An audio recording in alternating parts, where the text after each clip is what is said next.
welcome to Framework and our ongoing coverage of the John Carpenter films. Framework's John Carpenter's The Podcast. We are at 17 of 18 today. Ghosts of Mars. I am John, one of the hosts of Framework. With me, as always, is the other host of Framework, Al. How are you today? Happy Ghosts of Mars Day to you, Al.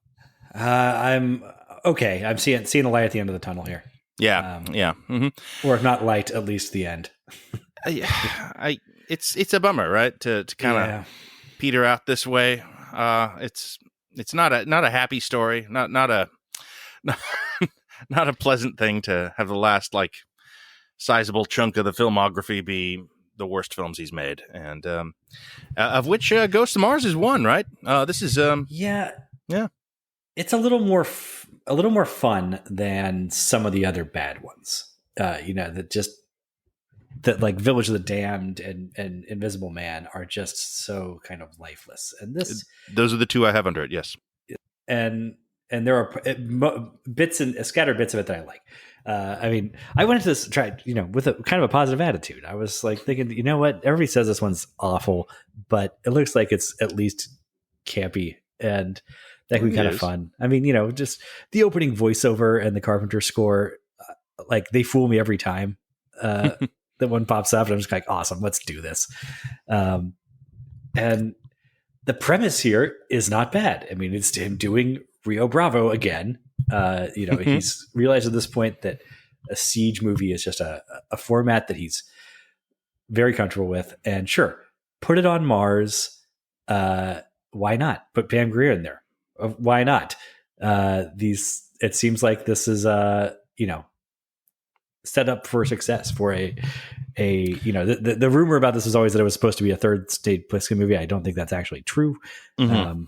It seems to have been debunked at this point, but you can obviously see how it could have been, press ganged into being a Snake Plissken movie pretty easily with Desolation Williams. Mm-hmm. I mean, this would have actually been a more original sequel premise, honestly, something like this that isn't just a redo of the original film completely. I mean, I guess it is just kind of a remake of Assault on Precinct 13 in a way, just on Mars. Well, he's done plenty of siege movies at this point. The Fog's got elements of that in the third act. Prince of Darkness becomes that at a certain point. I mean, the part of the genius of the thing is that becomes kind of a siege movie, except that the attacks are coming from inside the house. Mm-hmm. And that is it's still in his wheelhouse comfort zone area to an extent, but is different how it plays out. And this really is just replaying the beats of, okay, now we're, so the difference here, the story here, which is overcomplicated by unnecessary flashbacks and sort of kind of a framing device. Yeah. There's not really different voices. Mm-hmm. Yeah. But anyway, what we uncover is that it's a thing where the people on Mars, they delve too greedily and too deep. And it's one of those things. So they awoken an ancient spirit that then infects people and makes them into Slipknot. And once you become the band Slipknot, you start running around and trying to kill people and mutilating your face in very extreme, very late 90s, year 2000 form. Mm-hmm. It's not bad, I guess. The worst. Yeah, that's not that bad. But the problem is the setup, with the ghost train and everything, is also kind of sufficiently spooky. The problem is the little train. Yeah. But what kills this movie is that it is cast and lit very poorly. And how? My God. It's kind of unusual to see lead performances as bad as Ice Cube and Natasha Henstridge in this. Mm-hmm. They are notably quite bad. And it seems like they would be all these don't seem like challenging roles. It seems like they'd be within their wheelhouse here. But they're not. Yeah. The lead, I don't even know her name. The lead's name. I watched this 2 nights ago, and I can't remember it. But Natasha Henstridge. Yes, that's also it's a muddled role on the page. I think the idea. I mean, the problem is where this movie ends up is sort of it wants to present her and Ice Cube as a classic, Carpenter mismatch ass kicking pals. The cop and the crook, they got to join up forces to fight the ghosts of Mars. Yeah, and it's Austin Stoker and the guy in Precinct 13. We've seen that, and we've seen it kind of in The Thing, and They Live, and they're less mismatched in Big Trouble in Little China because they actually like each other. But that when it gets to that point, she does not sell Carpenter hero, and that's not just because Natasha Henstridge is kind of lightweight when it comes to acting. It's just that. Also, like this character, I think, is presented as a sort of like, I don't know. Well, is she supposed to be straight laced and sort of a, no, goose-stepping? She's a badass, I think, is the idea. She has a casual hallucinogenics habit, which is quite a touch, I thought. Yeah, kind of interesting. That's kind of cool, but it doesn't fit with this characterization at all. That's not how she's playing it. She's a badass space cop, space marine. I mean, that's basically what she is. I mean, there's not a lot more thought given to it than that. It's a type we've seen before. I mean, yeah, the superficial similarities to aliens here are not really hidden or anything other than just like, well, it's like space marines. They're going to go fight monsters on a space planet, and that seems to be where the characterization begins and ends. You have types, and they all have ridiculous names. Jason Statham is Sergeant Jericho. Things like that. But Jericho Butler. Speaking of which, he's not like especially good in this, but he sure steals the movie just by having like charisma and be able to deliver a line without it sounding totally stilted. That's the other thing is it's not just the leads. No, there's other like good actors in this, like sure. Pam Grier, Jason Statham. Throw Clea Duvall in there for me. Very different mold. But Pam Grier and Jason Statham are very entertaining actors in the right context and are not given the right context here. It's Statham. It's just all that he's just got the wrong hairline. He hasn't shaved his head yet, and so he hasn't become the version of him that we like to spend time with. He was also apparently like auditioned for the role of Desolation Williams and was sort of shunted off into the role of Jericho Butler. And you can kind of see, like, this isn't the Jason Statham role exactly. No, he would have been better as James Desolation Williams for sure. But absolutely. But even still, like Pam Grier also seems a little lost. Clea Duvall is somebody that I think is actually a really good actress, and I like her in things. But not noted queen of camp, Clea Duvall. This is just not. Yeah. She's giving actually, I think, a fine performance for a version of this movie that she would make sense in. But she is unfortunately cast in this camp version of it. Carpenter wants this to be campy. Like that's fine. Yeah. In the way that They Live or Big Trouble are campy and fun. But this, I mean, a big problem, like you said, it's ripping off Aliens. That has also a very similar setup where it's the Space Marines exploring the sort of, haunted house, dead graveyard colony. Yep. But this one is just, the lighting is so bad that it does not come off as spooky ever, even when there's dead bodies hanging from hooks everywhere. And it looks bad. It looks like a sci-fi original movie. Yeah, I think he's going for Howard Hawks Western, not horror movie, I think is the idea. I think that's, he wants it to look that way. And unfortunately, the sets they have built look, like sci-fi originals here. Like not even Babylon 5, like the show that's not quite as good as Babylon 5, from a technical perspective. I don't know. Would that be Farscape? Sure. People like Farscape. What about the Kevin Sorbo show Andromeda? How about that? Okay, sure. Yes. Yeah.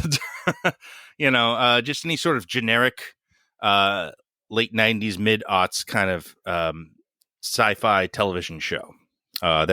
Seems like there were a real boom of those at the time, in syndication, all trying to be kind of like badass versions of Star Trek. And that's what this looks like. It's a shame. It's one of the ugliest films in his resume. Maybe easily the ugliest film. I don't know.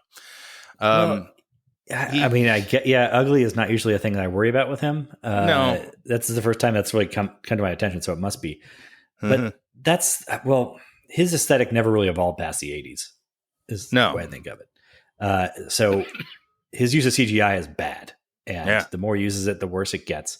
And I don't think the production design is terrible. It's not miles off from Starship Troopers production design. The guns look fine. The leather jackets, whatever, but they look cheap.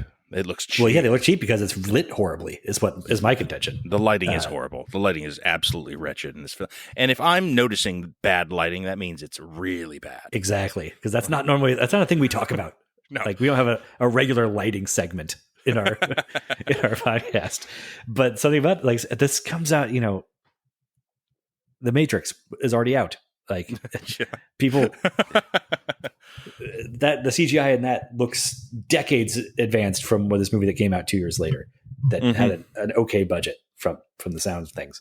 Oh, you see Clea Duvall's death scene, which is just sort of, well, she's in the final attacks, and she's just standing there holding her arms up, shooting pistols, seemingly, just sort of at random. And then her head just pops off. And it looks like they forgot to shoot her death scene and fixed it. There's like three of the same death scene, and I kind of love all of them. Which is that people are out there shooting at Slipknot, and Slipknot starts throwing buzzsaws, right? Rotary, buzzsaw blades. Yeah, at the projectile buzzsaw blades is their main weapon, and they'll just. The person will be shooting, whether it's Peter Jason or Claire Duvall or whatever, one of Desolation Williams' gang, and they'll suddenly just sort of like stop moving and strike a pose, and then there'll be a little match cut to the like mannequin version of them in that pose that it then has their head pop off in a red mist as a CGI buzzsaw passes through it, and it looks like, I don't know, a PlayStation 1 effect. And that's the most charming part of the movie to me. Every time it happens, it's goofy. The best thing about this movie is how stupid and silly it is. And I mean, I think there's a pretty low ceiling on how good your movie can be if that's like the best thing about it, like the ways this movie tells you not to take it seriously or give a shit about it probably are its best feature. But this guy made great films. I want more. I want more than shitty. I'm afraid. No, it means to be shitty is not a compelling argument for it. He's Carpenter's like said, I wrote this down as a little quote. He's like, I have no power what critics people, but when they complained about it being campy and not scary, well, the name of the movie is Ghosts of Mars. I figured the campiness would be self-explanatory. And but the problem isn't that it's campy. No, it's that it's not fun, and that's part of the camp thing. This doesn't need to be more serious. It doesn't need to be less stupid, but the characters need to be charismatic and fun to hang out with. And that's a big problem. Like the characters is a huge problem, honestly. Like I'm really not into Ice Cube in this. I think he's just he's been good before this and after this. Yeah. And he's terrible here. Like he just can't do. He can't play a badass. He can't be an action hero. I mean, is that it? He can't based on this. No, I mean, I don't. I mean, I never saw his XXX one. No, I heard terrible things. I've seen him in more grounded things, and I mean, he's in Boys in the Hood. And he's great in Boys in the Hood. He's great in Friday. Very different ask of him in those movies, though. He's playing real people, or at least relatable people. This is. And he's in the 21 Jump Street movies. He's wonderful in the 21 Jump Street movies. And yes, he is. So it makes me seem like this is a direction issue because he's not being directed to do anything that complicated, but just not. He's lost. He looks lost in the role. Like he doesn't know when he knows he's supposed to be like taciturn, but he doesn't know if that's because he's cold or he's reserved or he's angry and simmering.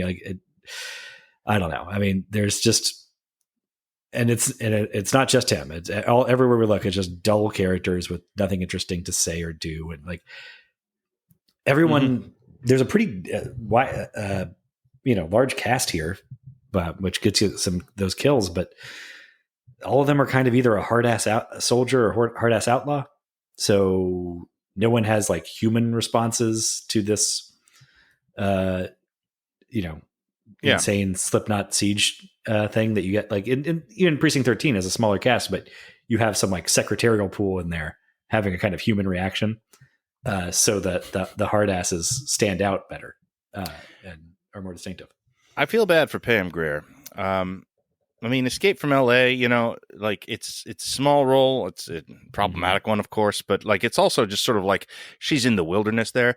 This movie is, you know, this is a few years after Jackie Brown, and this is the role she's playing. I'm just like, oh, that sucks. That's too bad. What happened, man? How that was a quick train back to this sort of film. You know, did she get like any chance to do good stuff? Not really. Not that I know of. I mean, I'm sure she got some paydays, you know, but even here, you know, what, sixth lead in fucking Ghost of Mars, you're dead by the 30-minute mark, off screen. They just bring your head out and stick it on a pike. And that's pretty much the only memorable thing about the role or the performance. And before that, it's like a gag that she's a lesbian. Yep. Which, you know, seems a lot better compared to her Escape from LA thing, but you know, like it's sort of in the same vein, though. Yeah. Right.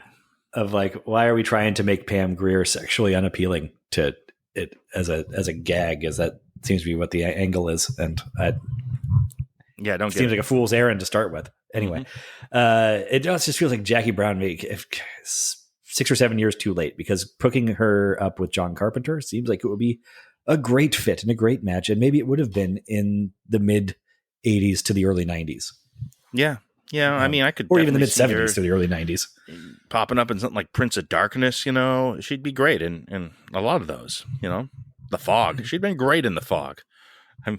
She would have been good. I mean, Adrienne Barbeau is pretty great in that as the DJ, but that could have been Pam Grier too. Mm-hmm.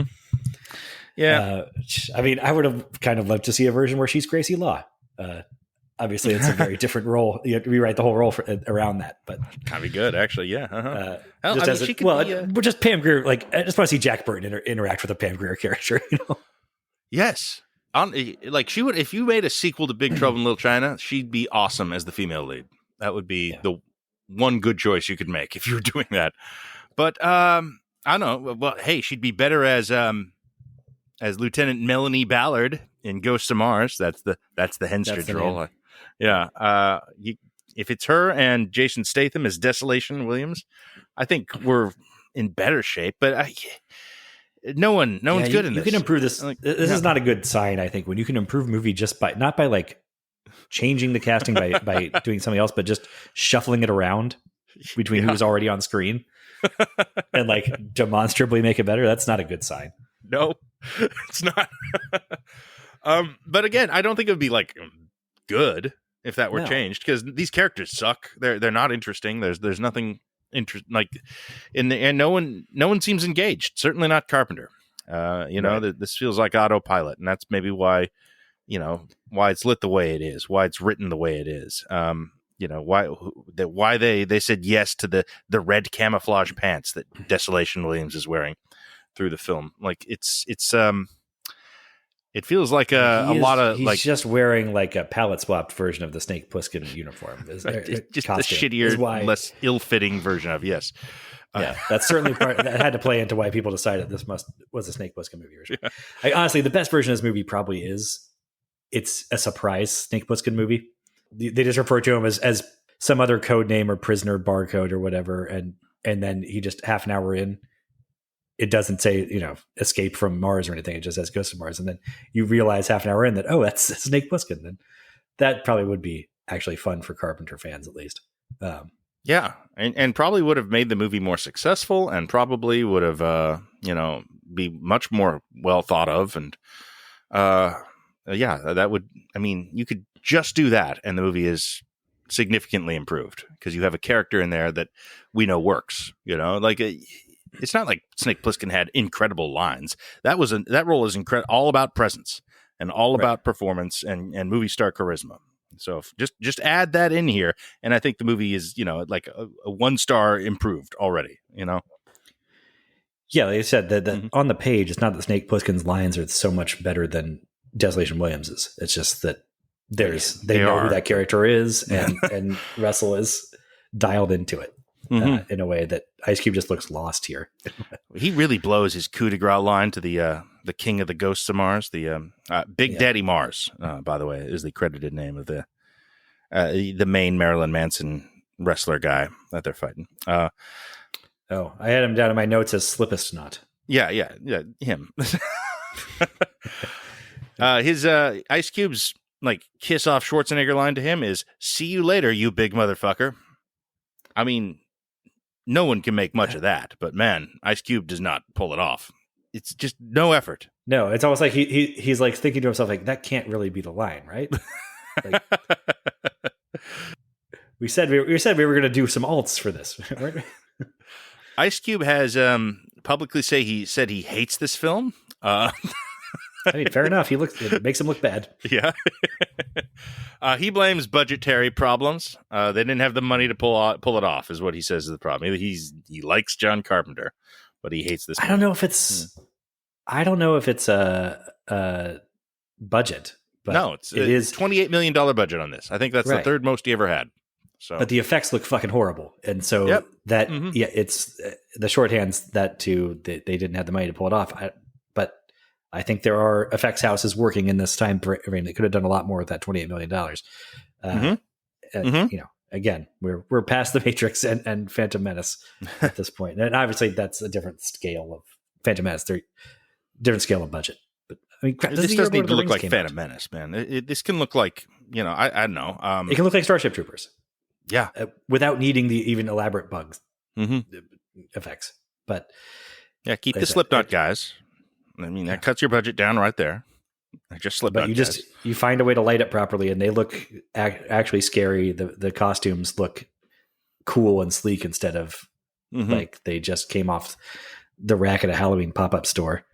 And yeah, I mean, there's still like, this is still not a good movie in these cases. Like it's still okay. Like there's still issues that it takes an hour to get to like kill number 2 in this pretty bloody movie. I mean, but yeah, like it's not, there's no fun to be had here. Like there's always this base visceral in whenever a movie can just let a bunch of people with big old sci-fi guns blast freely into a horde of mindless enemies. And this movie does that for at least one sequence. But it is just like, it's swamped in just like this logic, where you're just like, well, if they shoot these guys, if they shoot these ghosts of Mars, then you kill the human host, and the red mist ghost then escapes and will possess one of your own guys. So it is so you're killing yourself as you kill them. Yeah, it is a real catch-22 to actually try to shoot these things, and they don't even seem to understand that in this movie. That should at least be a conversation that they're having. There are scenes when they understand it, and then they forget it for the action scenes. Yeah, and the movie knows that there's something interesting and scary about that, but then forgets to do anything with it. It doesn't. Yeah, you would think that element would make this movie more unique, but no, because they see it and they recognize it and they don't react to it. It's weird, and the movie treats it. It's so inconsistent because it is a thing that happens like 3 times out of the 300 times that they shoot one of these things in this movie. Right. The rules are not well laid out, but I mean, whatever. I don't need that.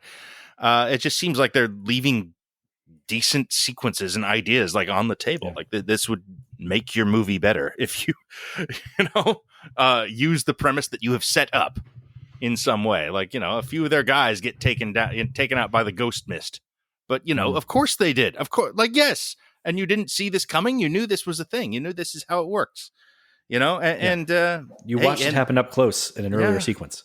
And the drug, we talked about it. The drug that Natasha Henstridge uses, that chases them away if you use that drug. So they should have all been high on hallucinogens for the last sequence. I mean, duh. What a great concept to make a weird ass, trippy, gross sci-fi movie is that there's a possession angle, and the way you fuck with the demon possessing you is by taking drugs.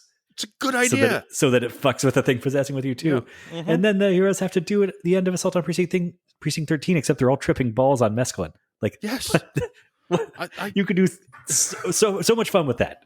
There's no way they didn't think of that. I mean, they set it up. Why didn't they? I don't get it. I don't.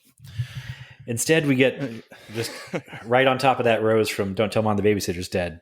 Like, fighting zombies with a club. And Peter Jason chucking improvised hand grenades around. And as I say that, it starts to sound pretty awesome again. It's look, there are some base level charms to watching, sort of a cast of silly actors fight silly Slipknot monsters in a ridiculous overlit set. It looks like, like a paintball board that there's some fun to that. Yeah. But paintball is such a good call. It's about the least fun version of just presenting these things as in a generic, like, here you are, here are your basic shooting monster beats, and you will get nothing beyond that. And I mean, it's not like they don't try. There are attempts at world building here that are interesting. Like there's or at least, or they're not interesting, but they're at least odd. Like the pieces opening, are there again. Yeah. The thing that it established in the opening that the Mars is a colony that is its government is matriarchal. It says Society, that voiceover as matriarchal. Yeah. And then that has no bearing on anything really. I guess it's except for that the badass space marines that are in charge are women, which you could just kind of do. It's the future, whatever. You could do that without having an explanation. And it's one of the more interesting things about this movie. And yet the movie like barely touches it. Yeah. It seems like the most you get out of it is at one point Ice Cube complains about the woman keeping him down instead of the man. That was a thing that we were saying back then, Homie the Clown style, the man. Well, on Mars, it's the woman. Yeah. And I guess in theory, there's something kind of amusing or maybe less, I don't know, different about Jason Statham relentlessly sexually harassing his superior instead of his like employee or, people under his command. It's weird that she goes for it briefly after seeing I love she's that. Really, I thought that was funny, actually. I thought it was funny that they were going like really going to go the whole movie with her just like with him constantly like, hey, we should be doing a sexual tension thing, right? And she's just like, no, no tension whatsoever. No, thank you. Hard pass. And then for like 5 seconds, she's like, yeah, right. I guess we're going to die. Well, let's go ahead and go for it. I think it's interrupted by more Slipknot. He's written, I believe, as, sort of an aggressive sex pest, the sort of character that, a pre-famed Jason Statham might well play. That makes some sense. But I just think he's too charismatic to turn down. I think that's what it is. I think she's just like, yeah, why wouldn't I have sex with a 38-year-old Jason Statham or however old he would have been? Because he hasn't shaved his head yet. Yeah, well, he does look worse. He looks stupider, yeah. But still, like, I think that's funny. It's a swerve, at least. You kind of think you have this relationship pegged, but no, she is attracted to him, and he is also like one of the more effective soldiers. Like he comes across like he's going to be the Hudson of this thing, and he's less. He kind of is in that he's their tech guy. You kind of lose track of that because he doesn't present as one, but no. I guess ultimately he's a less you asked, interesting version of that. Of course he is. He's in Ghosts of Mars. He's not Bill Paxton. Yeah. You asked, why would one not want to bone down with 38-year-old Jason Statham? And I think the answer to that is the same reason why a lot of women were passing on sex in basements across this great land in year 2001. And that's just too much Slipknot in the background.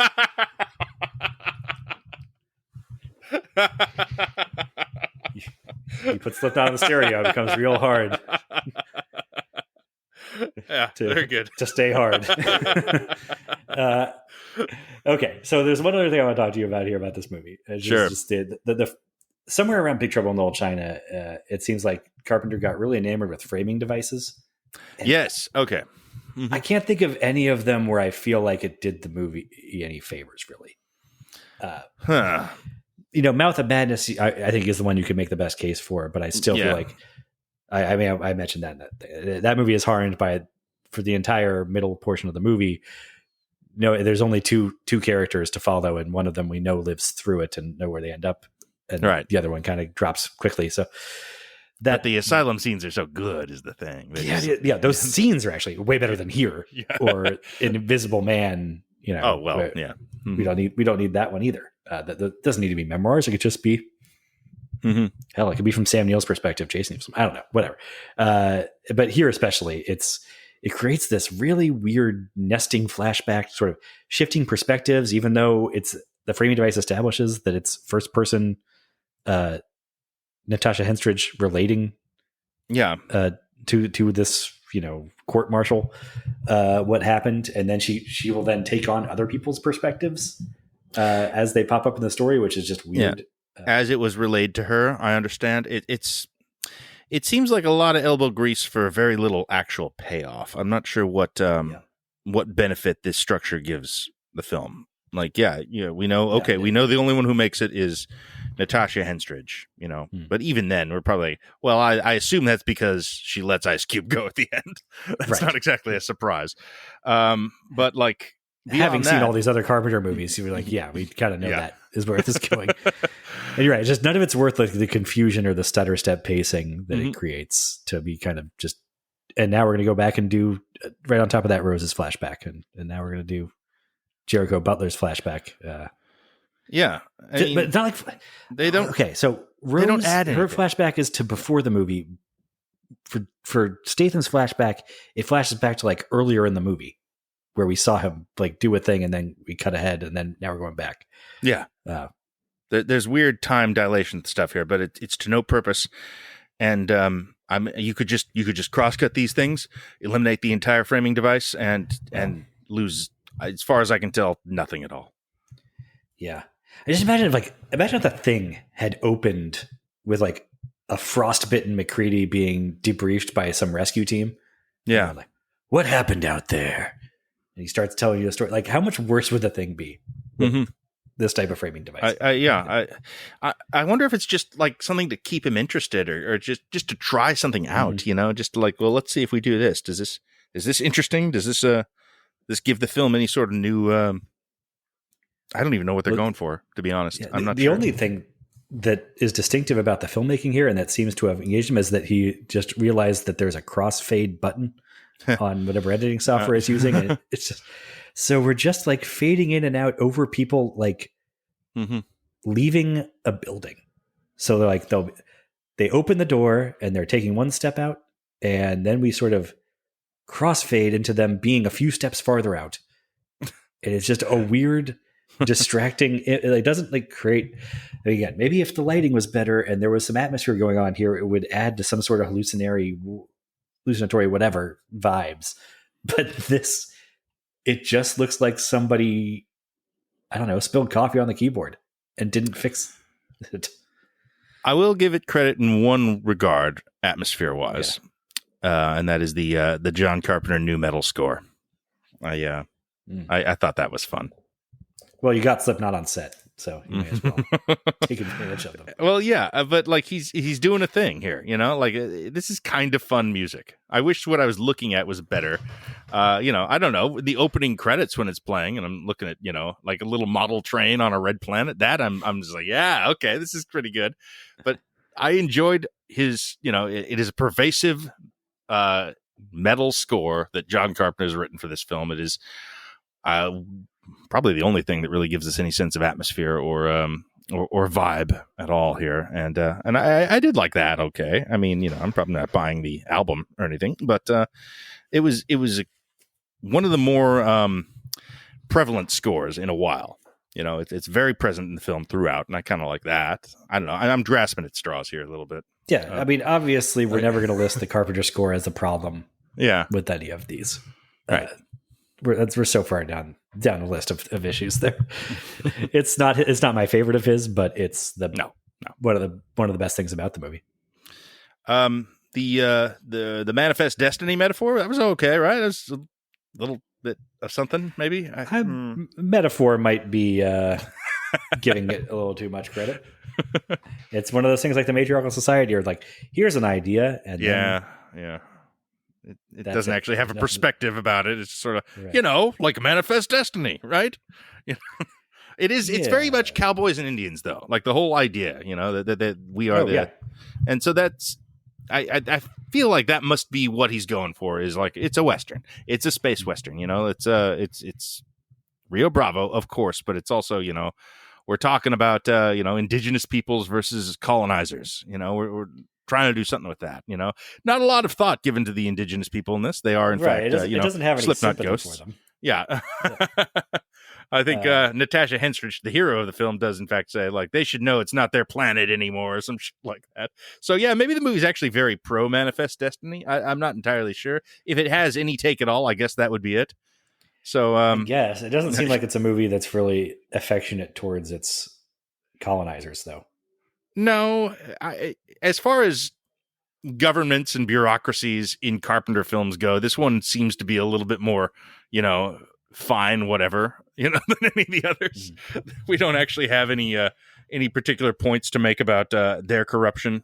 While they are, beyond their matriarchal society, we basically know nothing about them. And, just beyond, colonizing. Yeah. Yeah.